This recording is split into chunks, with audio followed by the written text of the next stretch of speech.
Hey guys, D1sco here, and today I'm reacting to the Dead by Daylight 2024 anniversary recap, everything announced. New games, new chapters, and so much more. So I've looked at this a little bit, and I have dedicated reviews, all of which will be out before this video, on the trailers. So I will not be watching any of the trailers in this unless if there was one that I missed, because I've already reacted to everything, to all the trailers. But yeah, let's jump in here. Our 8th anniversary broadcast was packed with surprising new chapters, reveals, major gameplay updates, exciting news on the expansion of DVD, and so much more. If you missed the live stream or want to rewatch your favorite moments, we've got you covered with a recap. I originally was going to react to it, but I've been so busy that I decided to either A, postpone it indefinitely, or B, wait, or B, do it but at a later date. So if you guys want to see it, let me know in the comment section below, and I will try to get that out soon if I can, but we'll see what I decide to do. What the Fuck? We kick things off with a surprise announcement and release of What the Fuck, a brand new 2-player co-op roguelike from the world Dead by Daylight. As if they're luck in a game where Dwight, Claude, and Pingman have been sucked into a cursed board game. Don't you hate it when that happens? Now you and a friend will need to use the power of teamwork if you want to survive and get the fuck out of there. You want to use your newfound abilities as you run, jump, and shoot your way through swarms of enemies in this chaotic game where the action never ends even after you die. What the Fuck is out now, and you can get it for free by signing into or creating a behavior account right here and following the steps. There's a limited number of free keys available and conditions apply. So grab one today and invite a friend while you're at it. What the Fuck can also be purchased on Steam for $4.99 USD. I don't know which option I'm gonna go with. I'll have to talk to Orange about this, and it'd be pretty cool if we could if we decide to do videos on it. I will say, click here to address review.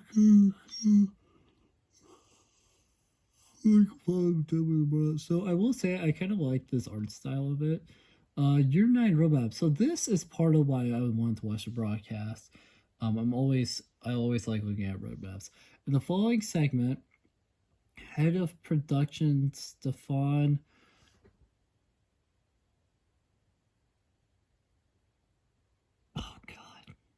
Beauchamp. I'm sorry if I mispronounced your name, but you're probably not going to be watching this anyways. Give a brief overview of what players can expect from the next year, including 6 new chapters, 4 tomes. Exciting 6 new chapters. Okay. Forgot about that. I didn't know about that. Exciting event, and of course, space for a few surprises along the way. So, June of 2024, licensed chapter, new killer, new survivor, new map. That should be the Dungeons and Dragons one. July, tome 20 with a licensed chapter that's a new survivor. So we have so that should be a Nicolas Cage situation then, where it's just like so that should be a Nicolas Cage or a Ash versus Evil Dead or a Michaela situation, but it's licensed. Oh, because August, which is another licensed chapter, which is a new killer and a new survivor. I believe that one is Castlevania. So I'm very curious as to what the July chapter is, because I don't know what it's. October is another tome. December is a new chapter, so it's not licensed. So like December will be the first. December will be the next non-licensed chapter that's original, and that will be a new killer, a new server, and a new map. So it'll be really cool to see the new map. And then in January, another tome. In March, we're getting another licensed chapter that will be a new killer. So March, aka the start of aka. So I've noticed that behavior with certain things, they like to start the year off with, they start the year off in March. If that, because like when you talk about the the four main chapters. So yes, this one has like one other one, the one in July, but like say 2022.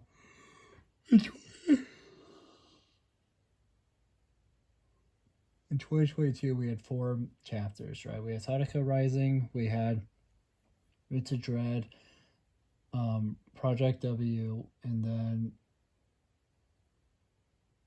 it was like Forge of the Damned or Force in the Fog or something like that for Night in Victoria. And they started that year off in terms of like releasing chapters in March. So I noticed, so it sounds like to really start off year 9 or 2025, we're getting a solo licensed killer. So in the same vein of Bubba or Ghostface or Pinhead. I think that's it right now for licensed killers that didn't come as a survivor. I think it's just the free. Might be forgetting one though, but that I can remember right now. It's just the free.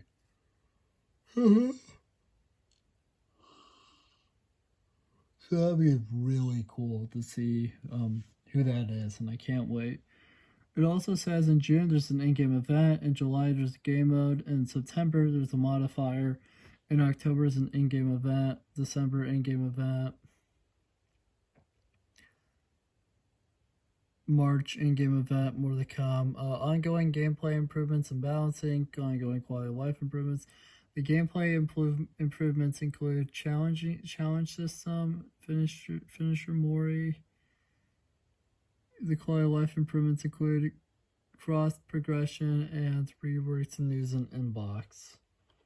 Interesting. 2v8 game mode, sparing no time for the first of these surprises. The highly requested 2v8 game mode, which Orange has been incredibly stoked for, because I don't know if he saw the broadcast, but he's seen stuff about it, so he's been incredibly hyped for this. I am too, honestly. This is cool. Was announced, and early details were shared in this mode. 2 killers will square off against 8 survivors on a larger map to a completely new Dead by Daylight experience. Several changes are being made to both killer and survivor mechanics that will make this mode feel fresh and encourage brand new strategies and gameplay styles. For starters, we're doing away with perks. Oh god, for what amount to a class system. It should include a killer and you can't play as any killer. God damn it. Each of the included killers and survivors will have their own playstyle, so you'll need to choose the right one for each trial. To ramp up the action, we've also removed hooks. When a killer downs a survivor, rather than bringing them to a hook, they'll be able to send them right to a cage. Getting sent to a cage still counts as a hook state, meaning free cages and you're out of the game. More info on the 2v8 game mode will be shared in a future live stream in July. Okay, so that's not coming for a bit then, if we're getting another thing in July about it. Click here to judge right so you're gonna roll back some of the broadcast for a more in-depth look. I'm a little confused, honestly. Like, it sounds really cool. It sounds really cool and I can't wait, but the whole idea of the cages is confusing, and when a lot of players said that, I think they were expecting every killer to be available just for the fun of it. So it'll be interesting to see who's left out, because the Lights Out game modifier, which was the last modifier, which me and Orange made a video actually giving our first reactions to them, because I hadn't seen anything and Orange was playing it. Freddy was the only character not available at all in that mode, so I'm curious as to who will not be available in the 2v8 mode.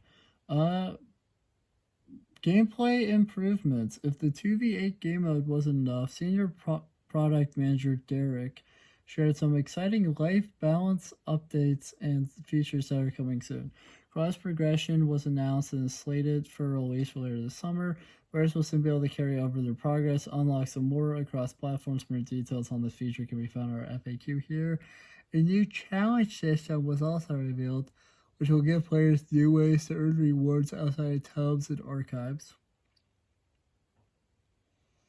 To help stay on top of everything happening in the fog, we'll also be making some improvements to our messaging system, which will help more inform players on the latest news, patch notes, and rewards with less intrusive pop-ups. A better way to end things off than with a finisher Mori. We know that players love these stylish executions, and that are going to be a baseline feature for every killer. Oh, that's cool. I didn't really put two and two together and figure out what they meant. That like every killer will have. Also, how is that gonna work?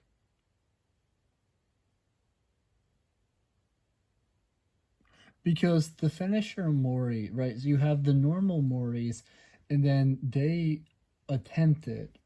They didn't give us any specific dates or anything. A couple years ago, they tested adding basically making the perk left behind bright basket and basically doing away with Moris and forcing everybody to and basically forcing this like the last survivor left will instantly get killed. But if I remember correctly, the finisher Moris are a little different. So Sonico's finisher Mori is when you fill up the condemned meter because you grab them and then you like, if I remember correctly, you that's like that thing where it like zooms in on her eye and then they die. It's like it's different from her actual Mori. She's got like sort of two.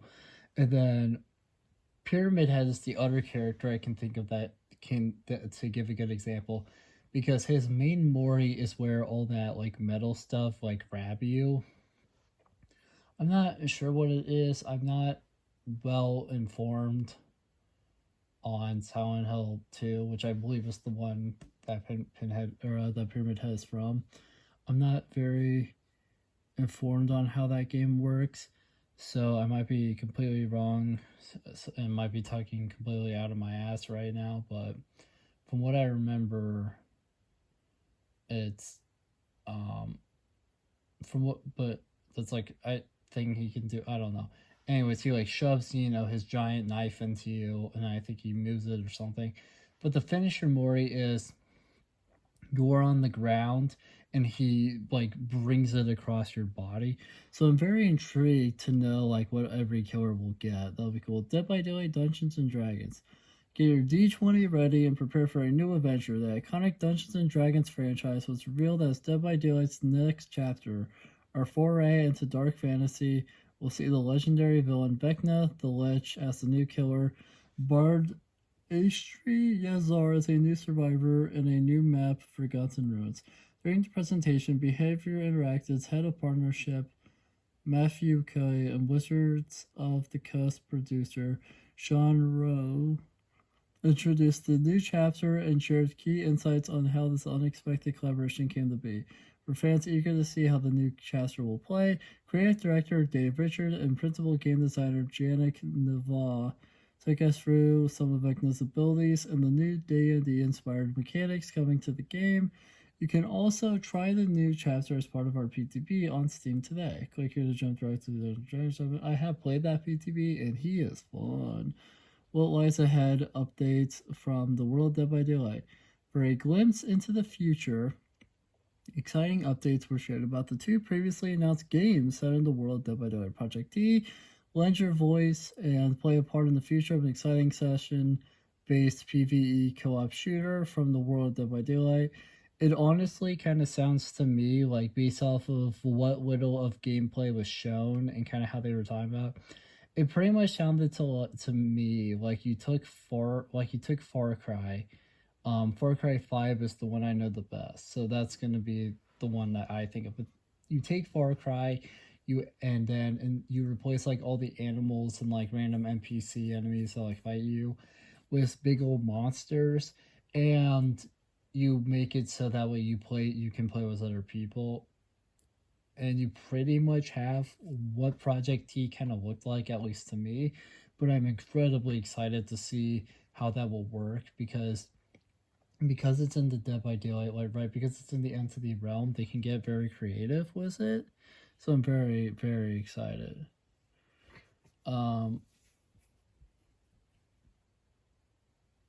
Still in the early stages of development, Midwinter Entertainment shared the news that their game, now codenamed Project T, is opening its doors to the community involving them in its creation.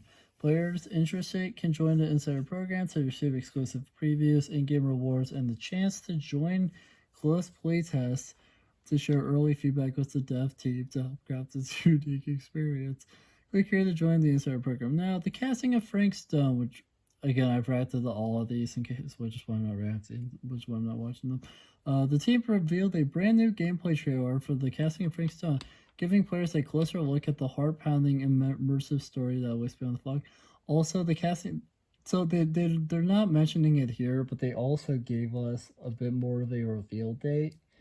It'll come out sometime this year. It just said 2024. But that I thought that was really cool, so I wanted to share that. Want to see it all? Click here to jump directly to what was 8th anniversary in-game celebrations. Another anniversary in New Choice the Masquerade. Is that Sable? That's cool. Can't tell though. One of our biggest events of the year is back, and in fact was new unlockable cosmetics, event-themed gameplay, decor, and much more. This time around, the Masquerade's mischief host, Trex, emerges from the shadows as the mastermind pulling the strings. Trex's presence and voice can be felt all throughout the event, from loading screens to the survivor lobby and even during trials. Oh, that's cool. Her big bash, however, takes place in the separate trial event queue, where she's got some interesting gameplay changes in store for those brave enough to accept her invitation. Oh, so is the in-game event straight up just like sort of like the modifiers where you have to go to like a different like menu, so you could play the game normally without seeing all the event stuff. Okay, interesting. The Twist Masquerade event kicks off on June 13th, but we've got plenty of surprises to tide you over. In the meantime, was before the Masquerade. So here's some like pictures that all look absolutely awesome. From now until June 13th, we're showing our appreciation to players with login rewards, boosted maps, mini events, and sales inspired by Dead by Daylight's history, including free outfits for Meg Thomas and the Huntress. More info on Before the Masquerade is available in our blog post right here. Click here to jump directly to the Twister Masquerade segment of the broadcast. One last surprise, Castlevania is coming. With the anniversary broadcast ending, we naturally couldn't leave without one final surprise reveal and a mic drop moment. Matthew Coate revealed a teaser trailer announcing that the legendary Castlevania franchise would be sinking its teeth in the Dead by Daylight later this year. Click here to jump to the segment of the broadcast. We hope you enjoyed catching up on everything announced during our 8th anniversary broadcast. Don't forget, you can try the Dungeons & Dragons chapter today in the PTB on Steam. The Before the Masquerade event is also on now. Log in today to receive rewards. See you on the Flock to the Winter team. I still think it's interesting that they straight up skipped over that supposed new licensed Survivor that's coming in July. It went straight to Castlevania because last year, they gave us...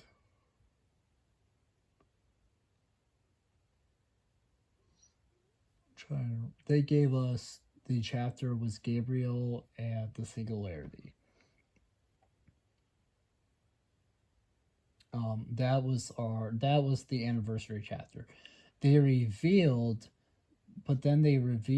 Nicolas Cage, who was the solo survivor that was licensed, that was coming in August according to the roadmap at the end of the event.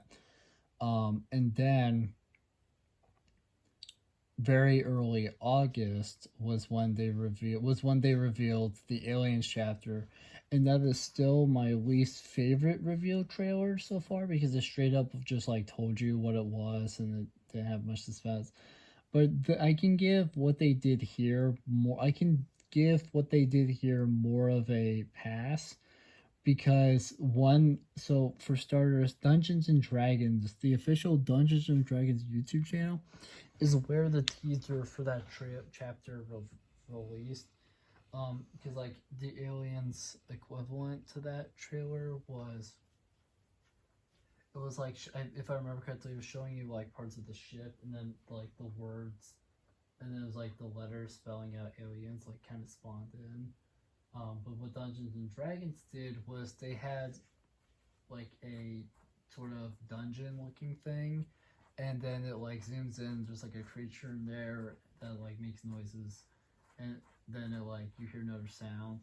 But yeah, I thought that was cool that they let the Dungeons and Dragons YouTube channel put that on there, because usually, and that's another, and it's also been weird to me because usually behavior handles all of that on their channel, but they didn't do it with that reveal trailer. They did it with the actual like trailer showing off Vecna and the Survivor. That was really cool, but they didn't do that with the reveal trailer, like teaser trailer, which is weird. And then of course Castlevania, like I can give this a pass more so than I could the Alien one, but still, honestly, I don't know. I'm still planning on potentially reacting to it, but I'm not 100% on if I will or not yet. But yeah, thank you guys so much for watching this video. If you liked it, make sure to like, comment, subscribe, share the video, ring the bell, do all the aggraphic garbage. It helps us out a lot, and it means a lot to us. And I will see you guys in the next video. Bye.